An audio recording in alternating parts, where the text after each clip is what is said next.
এই চ্যানেলটি সাবস্ক্রাইব করুন, ডানে বেল বাটনে ক্লিক করুন, সবার আগে নোটিফিকেশন পেতে অল বাটনে ক্লিক করুন।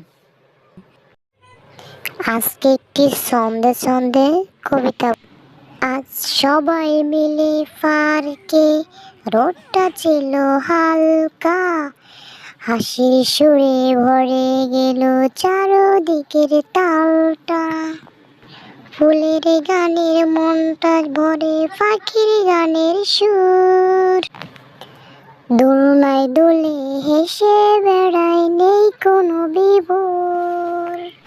বন্ধুর সাথে খেলাধুলায় গল্প আর গান, এই রকম দিনটাকে চাই বারবার, প্রাণ ভরা মন। প্রকৃতির কোলে মিষ্টি হাওয়া, কত সুখের ছোঁয়া, পার্কে কাটানো সেই সকাল মনে রয়ে যায়। মজার ভিডিও পেতে চ্যানেলটি সাবস্ক্রাইব